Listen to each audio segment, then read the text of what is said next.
Greetings, everyone. Welcome to Before I Do, the show that shares everything with you regarding dating and relationships. Our job, our responsibility, our honor is to help you facilitate courageous conversations on dating and relationships and everything for those of you who are interested in marriage, don't know if you want to be married, if you're single, if you just want to see what's out there and handle it the right way, then you are tuned into the right show. My name is Walter Jennings. Yes, my name is Charmaine Jennings. This is Before I Do, and tonight we have a great show. However, we always want you to engage with us, talk with us, tell us your business, allow us to engage with you and share your experiences as we share ours. And so tonight our topic is IQ versus EQ, the the new new sexy. sexy. Now, I figured you would be really excited about this because Charmaine is very big on IQ and EQ. She is a 20-year educator, and so she is all about things related to IQ and EQ and personality tests and cooperative learning and things of that nature. And so it's been really fascinating figuring out how these components factor into relationships and dating. Absolutely. And I just got to put it out there. We haven't put our questions out there, but the topic of this show is IQ versus EQ, the new sexy. And so, can I ask the people, when you say it's like orange is the new black, what's the new sexy? All right, it's 2023. Are we looking for that IQ, that intellect, the smarts? Is that sexy to you, right? Or you want someone that, what's the Ralph Travis song back in the day? Oh, man with sensitivity. There it is. Or do you want a man with sensitivity, right? Do you want that woman, that man, that partner that just they're in tune with their feelings and they know how to express themselves. They know how to be present when you are going through, your own little situation. Like, yeah, is that what we want in 2023?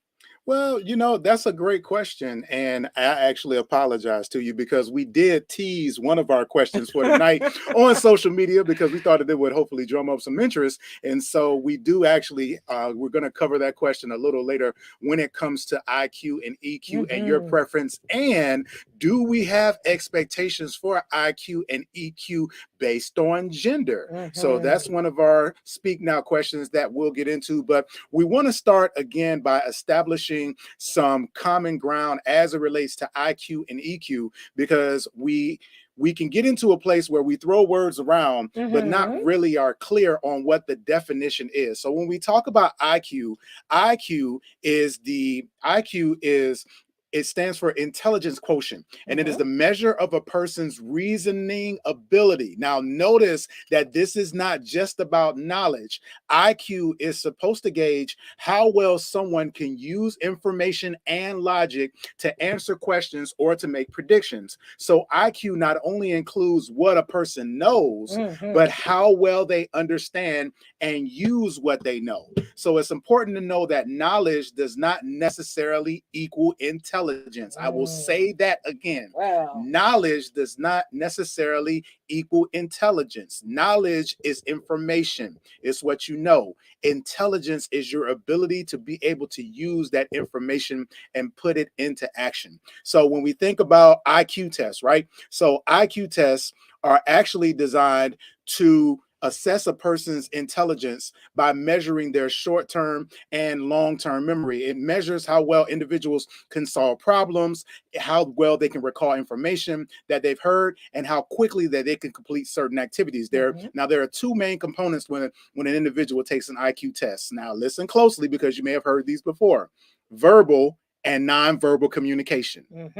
Now, if you all can't see how this is already beginning to tie into relationships. No, it's some people out there and they're like, you know what, you're judging my life right now. Hey, listen. Because every relationship, what's the first problem that we say we have? Communication. Exactly.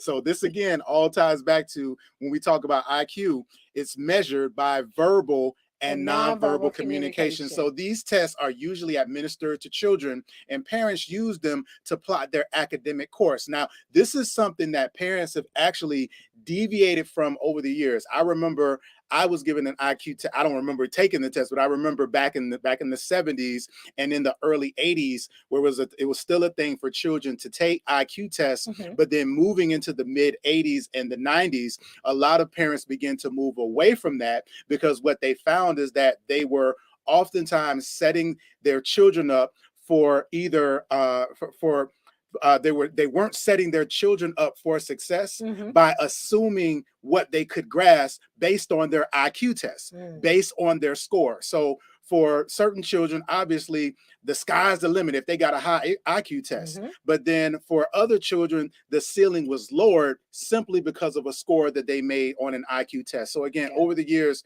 parents have moved away from administering IQ tests for their children and using that as a way to plot their academic course. I mean, it can be a great tool when we use it well, when parents are trained and knowing how to use it. But you're absolutely right, especially in the education world. You know, it can be a weapon of mass and total self-esteem destruction when it's not used well, because you're right, your child is, or your loved one is they're either gonna live up to the expectation of that test or they're not. And if they don't, who lied? Did the test lie? Is the child, have they not lived up to their potential? It can really cultivate some false expectations, and and people tend to predict what they expect from the individual in the future, and it just doesn't always. I mean, they're children, and so at the time that they take those tests, and the world is moving, it's shifting, it's growing, it's evolving. And so it's an assessment that really grasps those things. But when it comes to, like, the pandemic, for example, it changed and shifted a lot of people because of that environmental, trauma that occurred. So things change and our environments change. And so how we process the world and navigate it, that shift as well. So yeah, IQ. One thing I love, there's a quote, right? To distinguish knowledge and intelligence. Knowledge is knowing the right answers.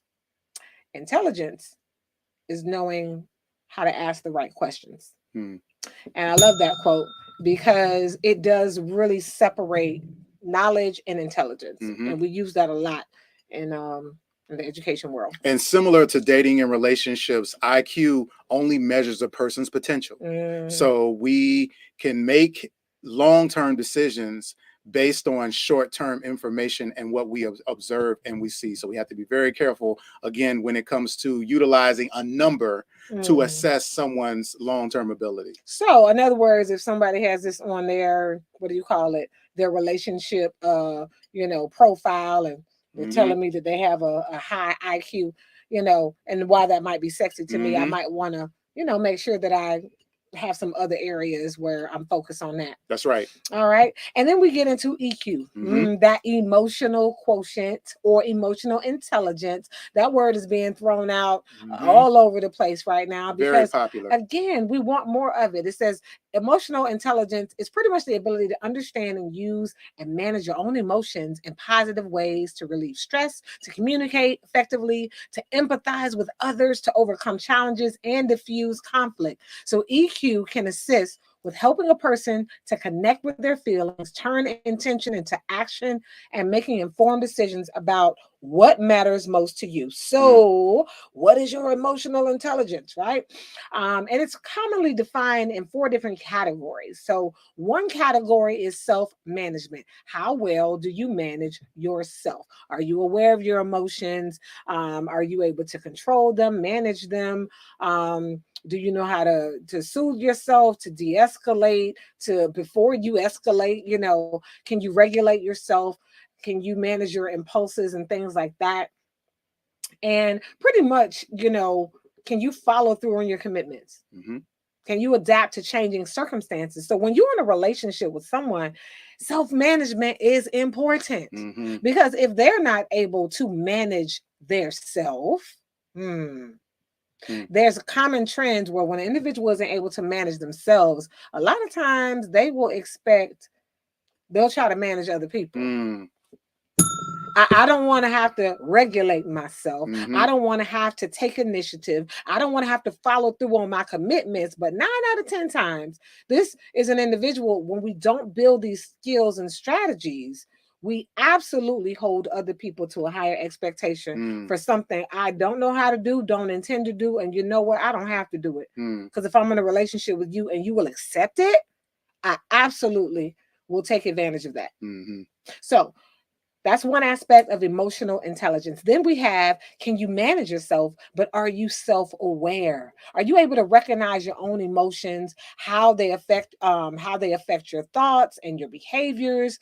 You know your strengths, your weaknesses, and you have that sense of self-confidence. All of these things are so important because when you're in a relationship with someone, I love this statement about perception and reality. So when I have a stressful day at work, and I had one recently, okay, like today, and when Walter looks at me, he's like, "Are you okay?" And I was like, "No, I'm about to have an adult temper tantrum. I'm tired.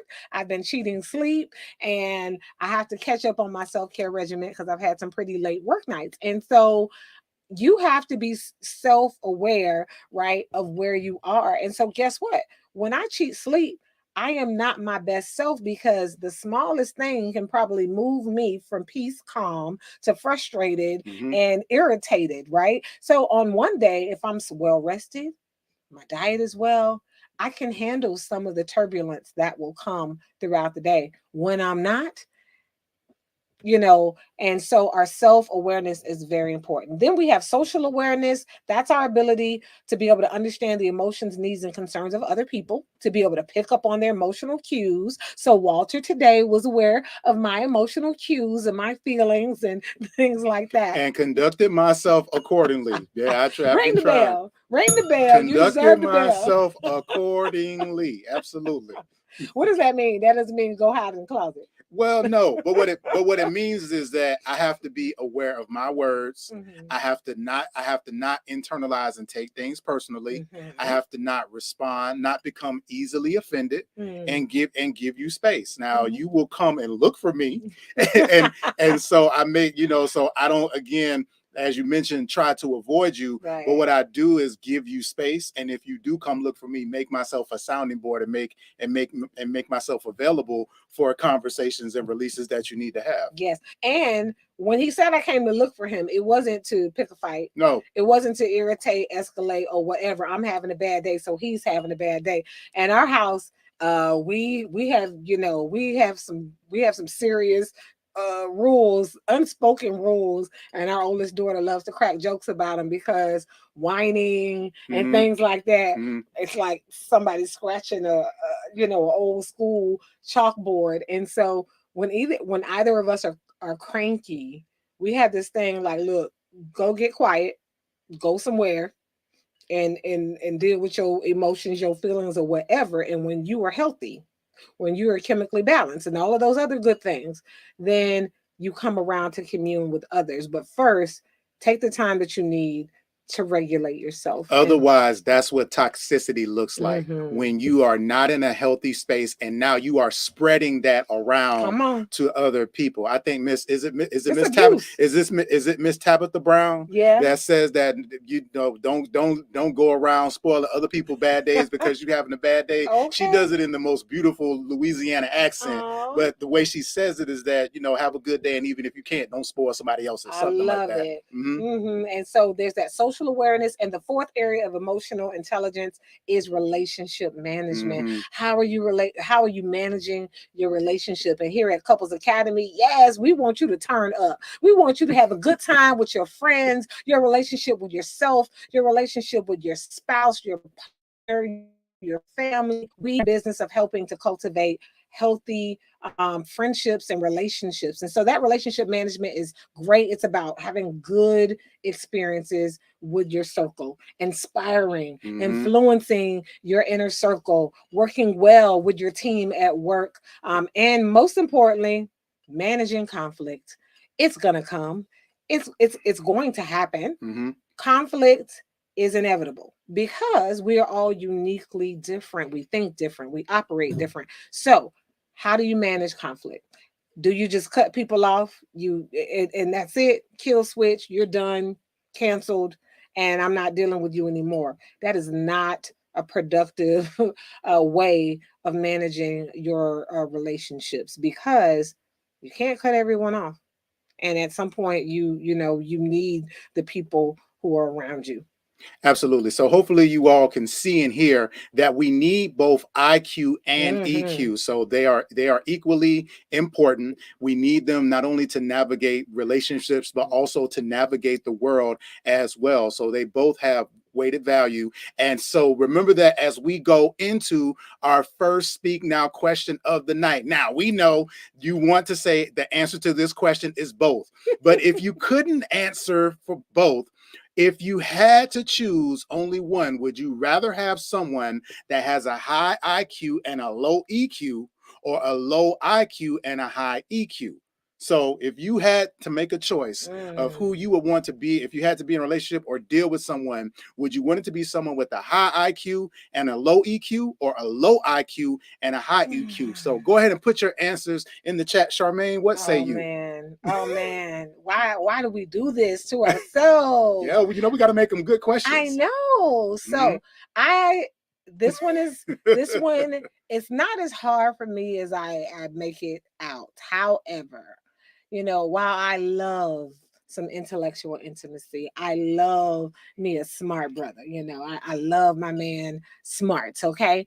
But I will say that the intellect without the emotional intelligence, I think it would be a big challenge for me. So, if I only had one choice, I would rather have high EQ and low IQ, because I'm a strategist. I think I can get you some books. Like I I can help you, work that brain out.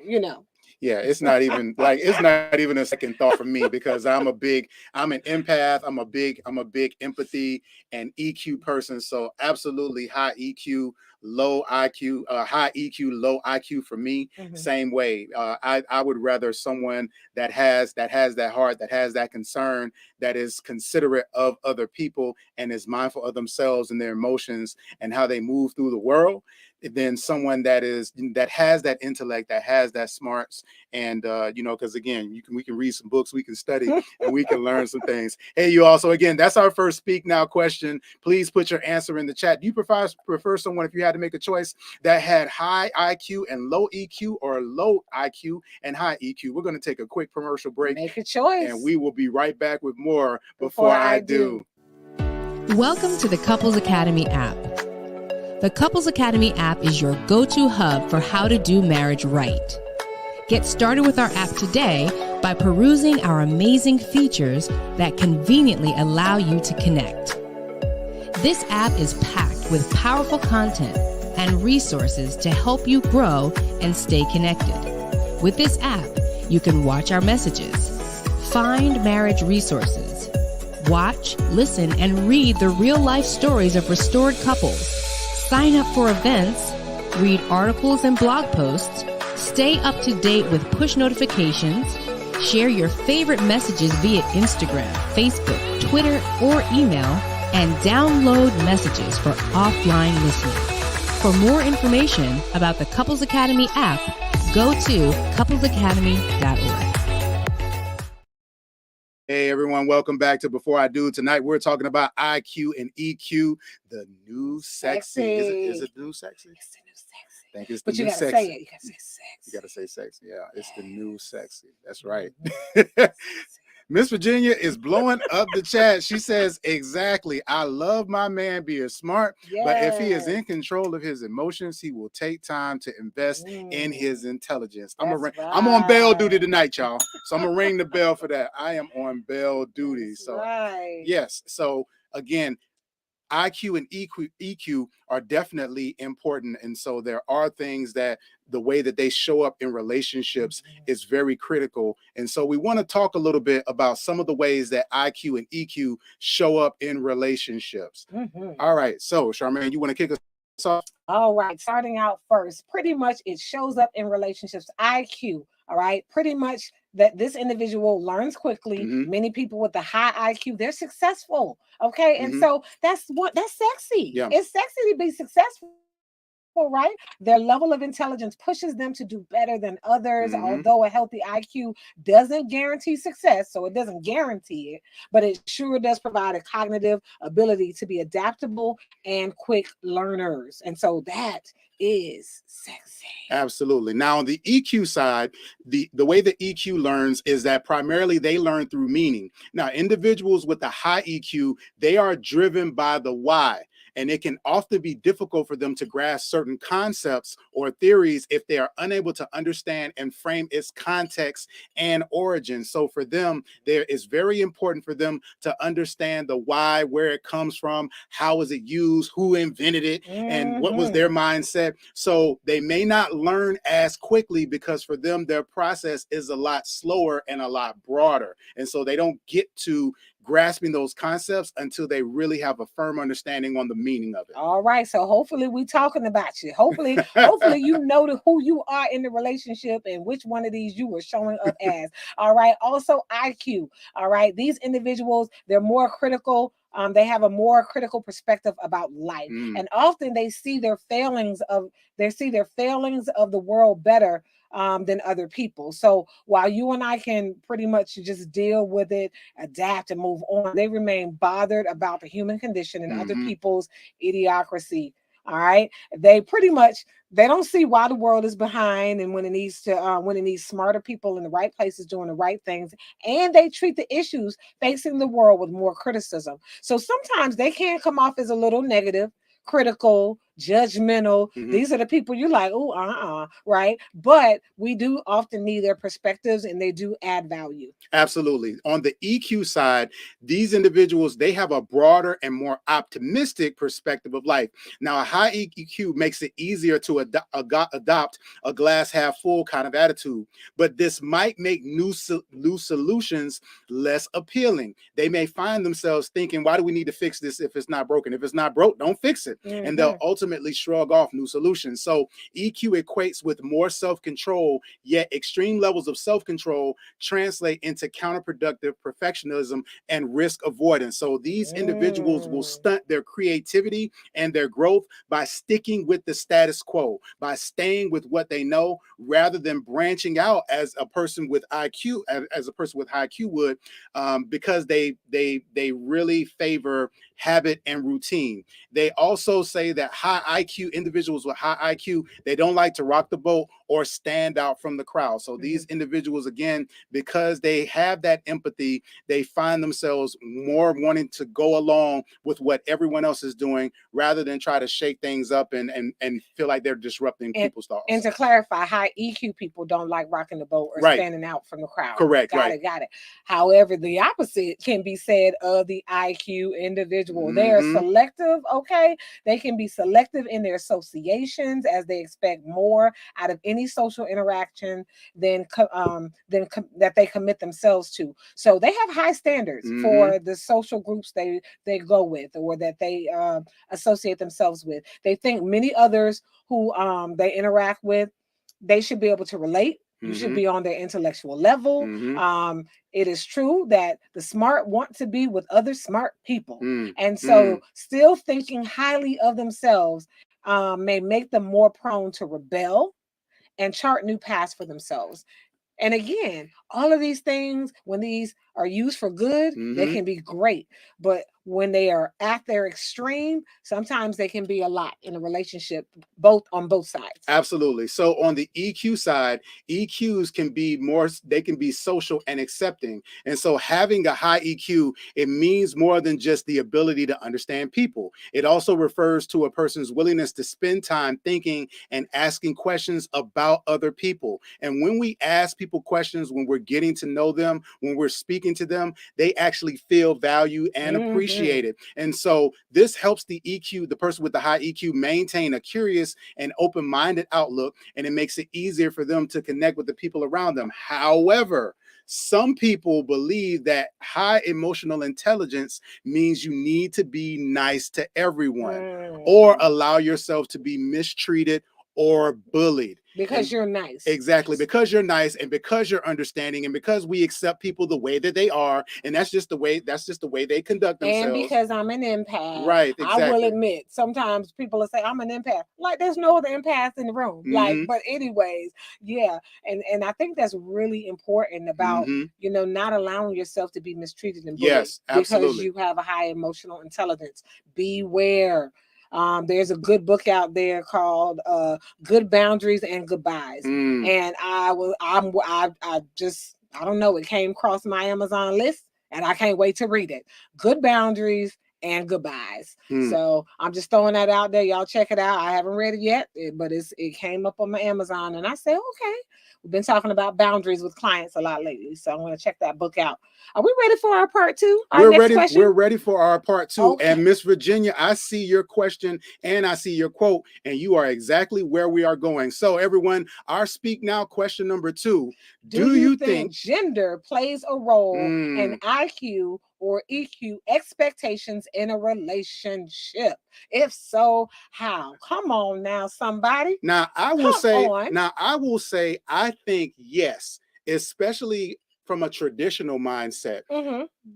A lot of men adopt the mindset of a high EQ, a high IQ over a high EQ, because they usually associate high EQ qualities with feminine traits. Of course. With feminine traits. And so I can be cold, I can be heartless, I can be inconsiderate, but that makes me a good leader because I'm not necessarily swayed by the voices of other people. I'm not allowing my emotions to guide and to direct me. I'm allowing being rational, the information that I have, the facts, the data, the everything is I'm moving and operating in a way where things are black and white. And that helps me to remain grounded in my decision making. And that makes me an effective leader, is the mindset of most men. And a lot of them will shun the benefits of EQ. So often you'll have men that they make good money.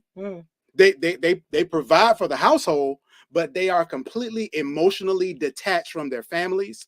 They are challenged with maintaining healthy relationships, but they absolutely know how to produce and to take care of their responsibilities. I'm just gonna give them. I'm gonna give y'all the street translation because my husband, he's so sophisticated. Okay, I'm sorry, but I have experienced this.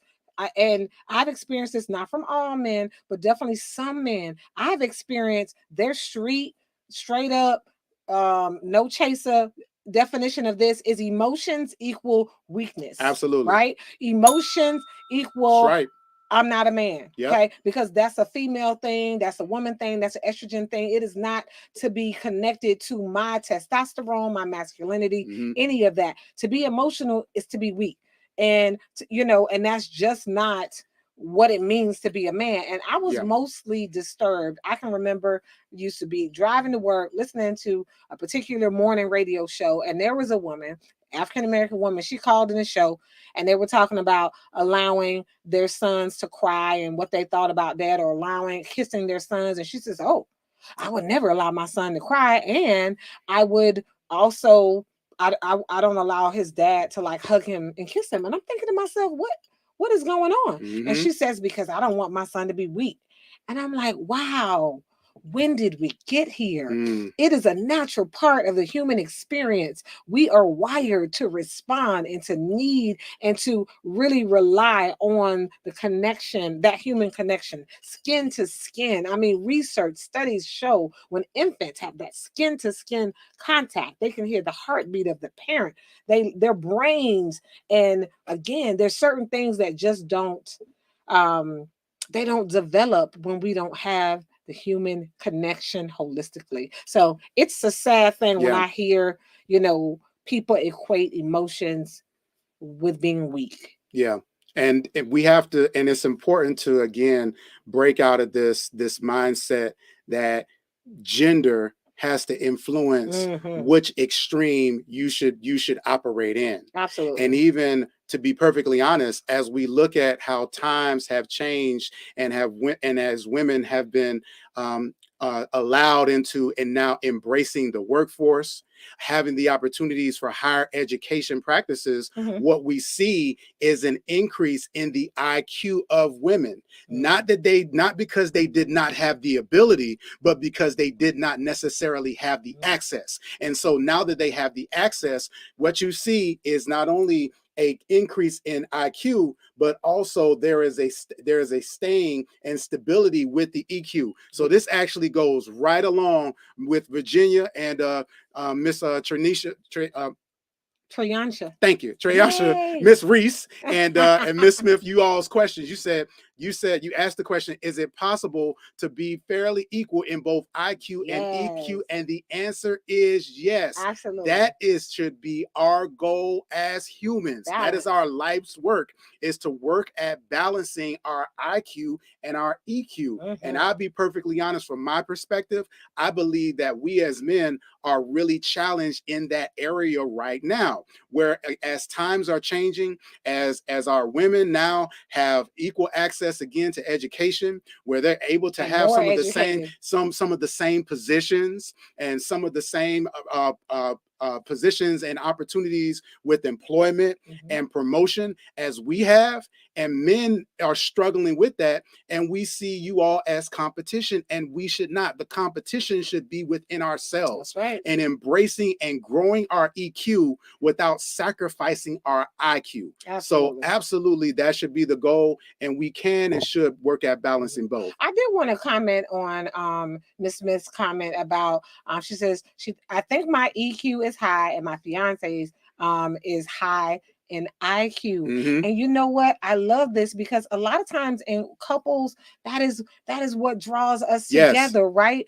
That tells you have space and opportunity you were given as a gift to your fiance to help support that EQ growth. Absolutely. And your fiance was given as a gift to you to even elevate you in IQ. Every couple needs certain things to really draw them to push forward that intellectual intimacy, and to push them towards that more physical and those areas of intimacy. And so having a balance of, if your fiance is high in IQ, man, that's going to create some great opportunities for intimacy, and intellectual intimacy, and vice versa with what you bring to the table. And this is a great question as an example of what diversity looks like.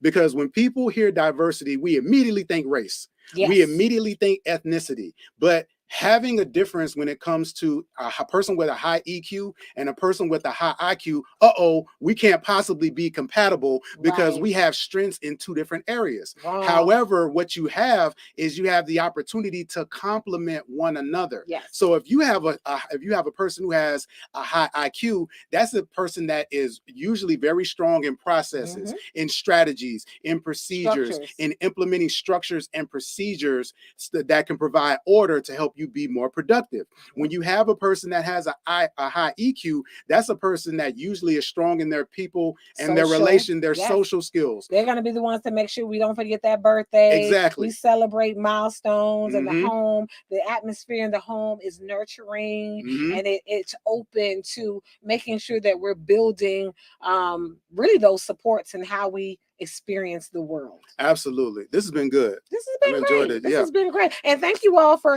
sharing with us as well.